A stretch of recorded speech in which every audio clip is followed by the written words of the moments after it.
Hello, in this video I want to continue the conversation that we've been having about racial capitalism in space. I really enjoyed this series, and this will definitely be the last video that I do for this series in this particular resolution talking about racial capitalism, because I definitely think that I kind of want to move into being able to talk about what some other literature bases or some other kind of perspectives are thinking in terms of just this resolution as a whole, because I think there's a lot of ground to cover. And so hopefully this video will kind of be the end of one part, but the start of a lot of other new content and stuff like that, because I think that the space privatization resolution for LD has a lot of interesting avenues to kind of think about what the relationship that we kind of have to space flight and what it kind of means in terms of the political and social cultural values that it creates surrounding what human expansion to other worlds could look like, and what are kind of the possibilities of living a life differently than the one that's kind of been lived on Earth. And I think that those are really interesting ideas to just kind of discuss and become really prevalent in a lot of literature bases that obviously I think racial capitalism has a really interesting relationship to.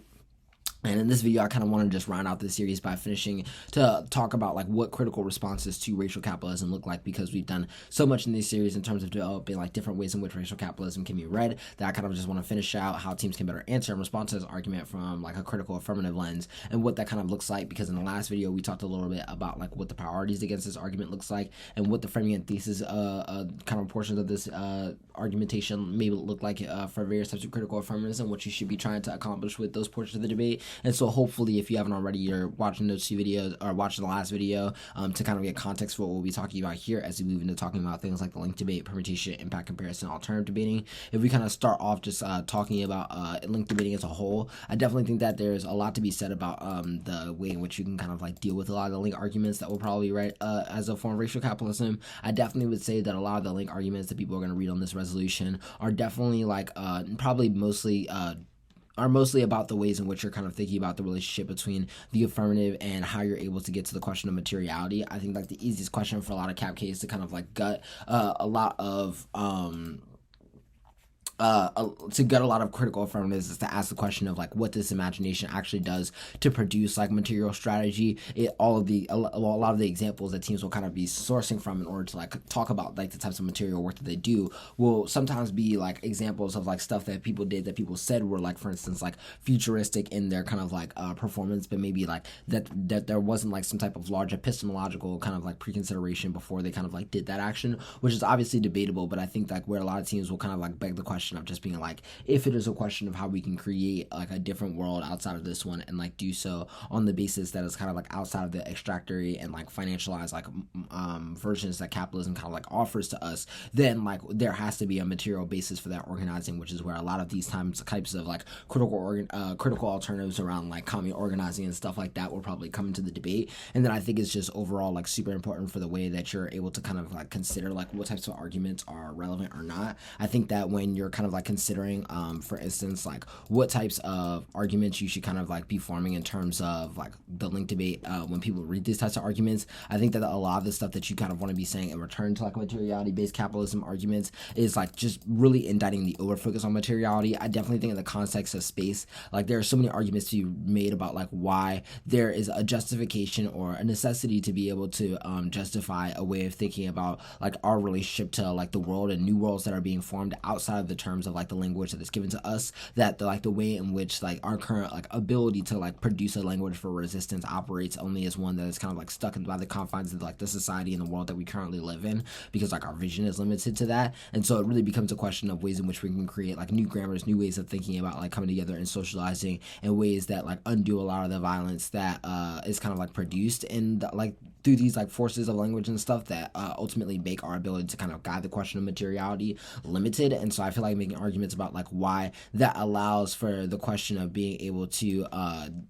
basically find a different way to relate and create a relationship to materiality through the kind of epistemological concerns that are and different futuristic imaginations that these affirmatives offer, and just trying to build in both a link turn argument that shows your ability to access that materiality, but also arguments about why that kind of materiality lends itself to only being confined by the exact same structures that kind of enfolds it and makes it very reactionary towards them, all of which I really think are really interesting avenues to kind of indict the kind of thought process towards how teams are making arguments. I then think that when you're going to places, like the permutation, the first place that I would kind of like think about is like what are the ways that you can kind of build examples that really show off the net benefits that you really want to win in terms of how your affirmative is getting to not just a critique of capitalism, but what it really means on a like a material basis for organizing. How does the affirmative kind of like change the terms in which alternative organizing is done, and kind of correct some of the arguments and the indicts that you can kind of make in terms of why there are alternatives over focus on like the source of capitalism, kind of like makes it impossible to see these other forms of like violence and like textured ways of thinking about just